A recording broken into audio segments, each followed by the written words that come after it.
If it isn't Jim Chalmers back at it again, spinning the same old yarn about responsible economic management. But here's the real kicker. Is this so-called responsible approach actually making life better for Aussies, or is it just another Labour government stitch-up designed to pull the wool over our eyes? Buckle up, because by the end of this video, you'll be questioning everything they've told you. Before we crack on, do us a solid, smash that like button, subscribe if you haven't already, and chuck your thoughts in the comments below. And if you're sick to death of the political circus, check out our Albo Says Relax t-shirt, only $23 for the next 48 hours. Links in the description. Right, let's dive in. Treasurer Jim Chalmers reckons Labour is all about smart, measured financial decisions. But let's be real. Every time they step up to the plate, the cost of living seems to hit new heights, small businesses cop a flogging, and working-class Aussies are left footing the bill. Now, just days before the next big budget announcement, Labour's rolling out the red carpet for their latest game-changing policy, energy bill relief. Sounds nice, right? Who wouldn't want a few bucks knocked off their power bill? But here's the catch. It's a short-term band-aid slapped onto a gaping wound that they themselves helped create. Let's get one thing straight. Labour's been in power for a hot minute now, and in that time, they've managed to push power prices up by a staggering $1,000 per household.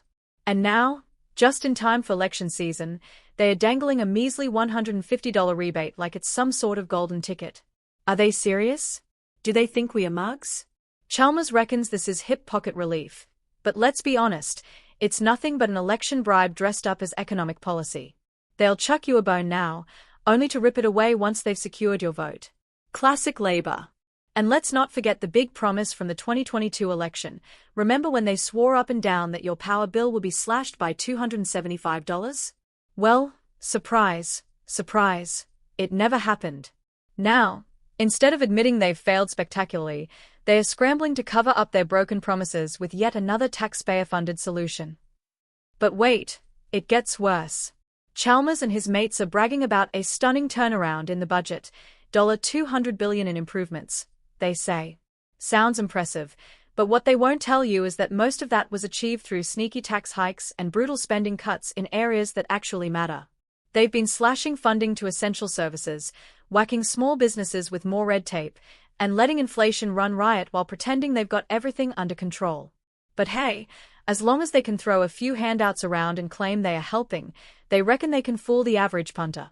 Here's the thing, Labour isn't just mismanaging the economy, they are actively making things worse.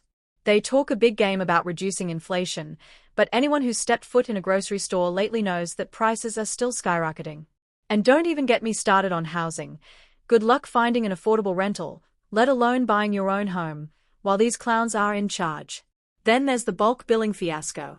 Chalmers keeps banging on about his historic investment in Medicare, but what does that actually mean? More funding doesn't mean better service when doctors are leaving the system in droves. And of course, let's not forget the elephant in the room, Australia's energy transition. While Labour's busy patting themselves on the back for investing in renewables, they've conveniently ignored the fact that their rush to shut down coal and gas has left us with an unreliable power grid and skyrocketing prices. And now, their solution is more taxpayer-funded subsidies? Righto, Jim. Meanwhile, Peter Dutton and the coalition are calling Labour out for their economic failures. Dutton's pointed out that under this government, power bills have soared, cost of living pressures have worsened, and Australians are doing it tougher than ever. And he's not wrong. Labour's response? The usual deflection. Chalmers says, well, if Dutton had his way, things would be even worse. Really, mate? That's the best you've got? They are trying to paint the Liberals and Nationals as the bad guys for opposing their so-called cost of living relief, but here's the reality. The opposition isn't against helping struggling Aussies. They are just not on board with dodgy, short-term cash splashes designed to win votes rather than fix the root of the problem. And what about Labour's own spending habits? While they whinge about liberal waste, they are quietly funneling billions into pet projects, bureaucratic bloat, and failed policies that do bugger all for everyday Australians. So, let's call it what it is. Jim Chalmers and Labour aren't here to help you. They are here to help themselves.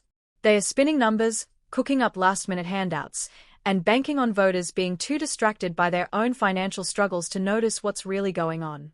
But here's the good news, Australians aren't stupid. We see through the smoke and mirrors. And come election time, Labour might just find that their little tricks won't be enough to save them. If you've had enough of this political circus, make sure to hit that like button, subscribe, and drop a comment below. And if you really want to send a message, check out our Labour-lied, prices skyrocketed merch, on sale for the next 48 hours. Stay sharp, stay skeptical, and don't let them pull the wool over your eyes. Cheers!